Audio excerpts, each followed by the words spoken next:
شروع اللہ کا نام لے کر جو بڑا مہربان نہایت رحم والا ہے۔ اے کملی میں لپٹنے والے، رات کو قیام کیا کرو مگر تھوڑی سی رات، یعنی نصف رات یا اس سے کچھ کم قیام کرو یا کچھ زیادہ، اور قرآن کو اچھی طرح ٹھہر ٹھہر کر پڑھا کرو۔ ہم ان قریب تم پر ایک بھاری فرمان نازل کریں گے۔ کچھ شک نہیں کہ رات کا اٹھنا نفس کو سخت پامال کرتا ہے، اور اس وقت ذکر بھی خوب درست ہوتا ہے۔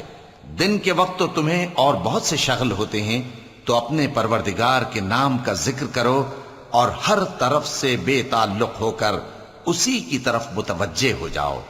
وہی مشرق اور مغرب کا مالک ہے، اس کے سوا کوئی معبود نہیں، تو اسی کو اپنا کارساز بناؤ۔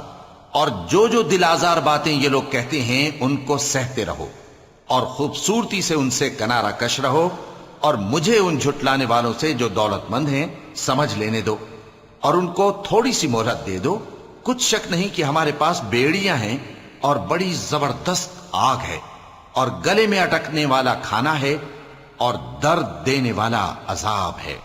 جس دن زمین اور پہاڑ کانپنے لگیں اور پہاڑ ایسے بھربھرے ہو جائیں گے جیسے ریت کے ٹیلے، اے اہل مکہ، جس طرح ہم نے فرعون کے پاس موسیٰ کو پیغمبر بنا کر بھیجا تھا، اسی طرح تمہارے پاس بھی محمد صلی اللہ علیہ وآلہ وسلم ایک رسول بھیجے ہیں جو تمہارے مقابلے میں گواہ ہوں گے۔ سو فرعون نے ہمارے پیغمبر کا کہا نہ مانا تو ہم نے اس کو بڑے دردناک انداز سے پکڑ لیا۔ اگر تم بھی ان پیغمبر کو نہ مانو گے تو اس دن سے کس طرح بچو گے جو بچوں کو بوڑھا کر دے گا، جس سے آسمان پھٹ جائے گا۔ یہ اس کا وعدہ پورا ہو کر رہے گا۔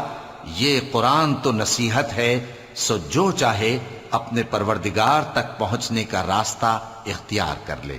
تمہارا پروردگار خوب جانتا ہے کہ تم اور تمہارے ساتھ کے لوگ کبھی 2/3 رات کے قریب اور کبھی آدھی رات اور کبھی تہائی رات قیام کیا کرتے ہو، اور اللہ رات اور دن کا اندازہ رکھتا ہے۔